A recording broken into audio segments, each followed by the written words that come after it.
2000 के नोट की चिप खराब या फिर ब्लैक मनी की हो गई भरमार। नेता हो या जनता, अब हर कोई पूछ रहा है रिजर्व बैंक से ये सवाल। क्या फिर आतंकियों की फंडिंग की कमर तोड़ी जाएगी?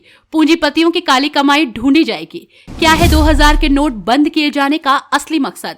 क्यों है नोटबंदी जैसा हंगामा? आरबीआई यानी कि रिजर्व बैंक ऑफ इंडिया ने 2000 रुपए के नोट वापस लिए जाने की डेडलाइन जारी कर दी है। 30 सितंबर तक ये नोट सर्कुलेशन में रहेंगे। इसके बाद इन नोटों की वैल्यू खत्म हो जाएगी। ये सिर्फ बैंक से बदले जा सकेंगे। हालांकि आरबीआई ने जैसे ही ऐलान किया, देश में हंगामा खड़ा हो गया। राजनीतिक दलों के नेता हो या फिर जनता 2016 में हुई नोटबंदी पर सवाल खड़े करने लगे। देश में विपक्ष के नेता राहुल गांधी काफी समय से मोदी सरकार में हुई नोटबंदी पर सवाल उठा रहे हैं। अब सपा अध्यक्ष अखिलेश यादव भी उन्हीं के सुर में सुर मिला रहे हैं। इससे अलग सोशल मीडिया पर मिडिल वर्ग के लोग कुछ ज्यादा ही एक्टिव हैं। आरबीआई से सवाल किया जा रहा है कि क्या 2000 के नोट की चिप खराब हो गई है या नोट में लगी नैनो जीपीएस टेक्नोलॉजी ने काम करना बंद कर दिया है। कुछ लोग ये भी सवाल पूछ रहे हैं, क्या फिर से आतंकी फंडिंग को रोका जाना है या फिर पूंजीपतियों की काली कमाई को बाहर निकालना है।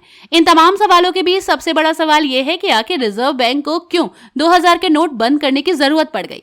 हम आपको इस रिपोर्ट में पूरे मामले की हकीकत से रूबरू करवाएंगे। साल 2016 में देश में तीसरी बार नोटबंदी आई थी। 8 नवंबर का दिन आज भी लोगों के जहन में कौंध जाता है। पीएम मोदी अचानक टीवी पर आते हैं और देश को संबोधित करते हुए देश में तीसरी नोटबंदी का ऐलान कर देते हैं।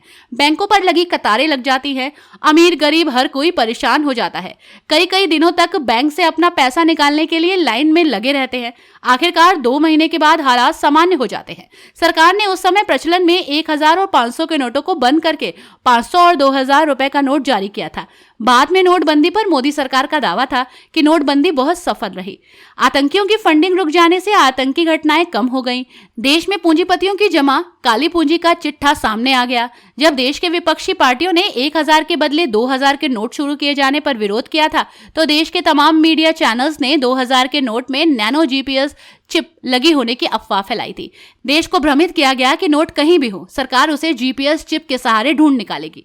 अब नोटबंदी को लगभग 7 साल होने को है। मार्केट से 2000 के नोट पूरी तरह से गायब हैं। यहां तक कि बैंकों से पैसा निकालने पर भी यदाकदा ही 2000 के नोट निकलते हैं।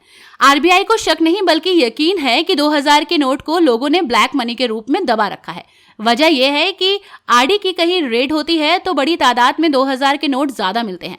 शायद यही वजह है कि आरबीआई ने एक बार फिर से 2000 के नोट बंद करने का ऐलान किया है। अब सवाल यह है कि 2000 के नोट बंद किए जाने का फैसला कितना सार्थक होगा। आम लोगों के पास अब बहुत कम ही 2000 के नोट बचे हैं, लेकिन बड़ी संख्या में ऐसे लोग थे जिन्होंने इन 2000 के नोटों का इस्तेमाल काली कमाई रखने और काला धन रखने में करना शुरू कर दिया था। अब जब आरबीआई ने इन नोटों को वापस लेने का ऐलान कर दिया है तो साफ है कि एक बार फिर से बड़े पैमाने पर काला धन बाहर आएगा। जो लोग भी इन्हें बैंक में बदलने जाएंगे उन पर सरकार की नजर होगी। अगर अधिक मात्रा में किसी के पास 2000 के नोट होंगे तो वो सीधे ईडी और आरबीआई के निशाने पर आ जाएगा। तो वहीं दूसरी ओर 2016 में 500 और 1000 के नोट बंद होने से आतंकवादियों की फंडिंग पर भी रोक लगेगी। साथ ही मार्केट में जो 2000 के नोटों की नकली खेप का कारोबार चल रहा है वो भी बंद होगा। आप हमें बताइए कमेंट बॉक्स में आकर कि 2000 के नोट बंद किए जाने के मामले पर आपका क्या सोचना है। हमें आपके जवाब का इंतजार होगा।